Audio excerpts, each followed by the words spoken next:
Peut-on soigner l'asthme? C'est ça la vraie question. Eh bien oui, à l'aide d'un traitement régulier et continu, pris en totale collaboration avec le médecin bien sûr, on obtient une disparition ou une raréfaction des accès aigus de l'asthme. Le traitement repose essentiellement sur deux choses, les médicaments et une prévention active. Explication. Lors d'une crise d'asthme, certains médicaments soulagent rapidement en diminuant puis en supprimant le spasme. Il s'agit des médicaments appelés bêta-2 mimétiques qui sont pris sous forme inhalée et qui dilatent rapidement les bronches. On peut également prévenir la crise d'asthme par un traitement de fond. Les médicaments ont alors une action plus lente et agissent contre l'inflammation des bronches. Enfin, d'autres médicaments empêchent la crise de survenir. Dans tous les cas, quels que soient les médicaments que vous preniez, il faut les associer à des règles simples d'hygiène de vie. Car je le répète, l'asthme se soigne mais aussi se prévient. Et vous allez voir qu'un environnement sain est la clé de cette prévention. Voici les principales règles à respecter. Premièrement, lavez-vous les mains pour vous occuper de vos enfants, car vous savez, beaucoup de virus se transmettent par les mains.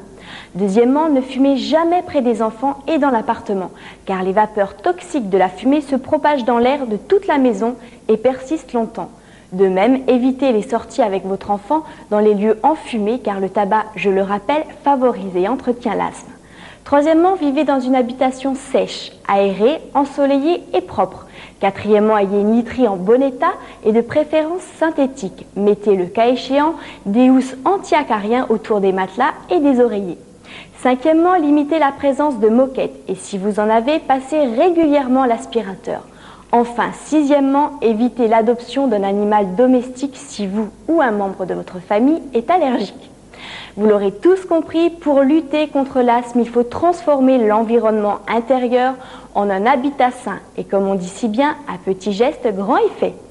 Avant de refermer cette rubrique, je souhaiterais revenir sur les acariens. Vous savez, ces petites araignées microscopiques dotées d'un coron et de 4 paires de pattes.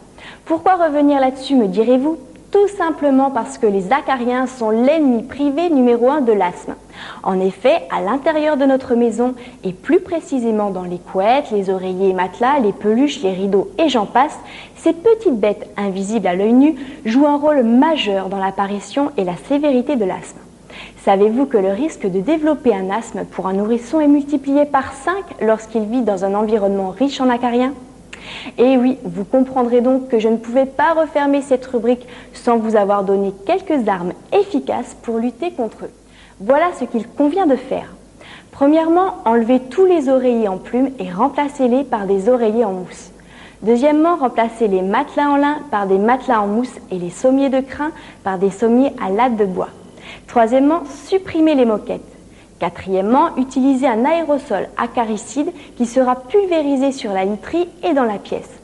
Cinquièmement, nettoyez régulièrement la chambre en passant au moins 2 fois par semaine l'aspirateur dans la chambre et la literie. Et enfin, sixièmement, aérez régulièrement la chambre. Croyez-moi, ce n'est pas plus compliqué que ça. Alors maintenant, à vous de jouer et de faire le nécessaire. Vous verrez que les résultats ne tarderont pas à se faire sentir.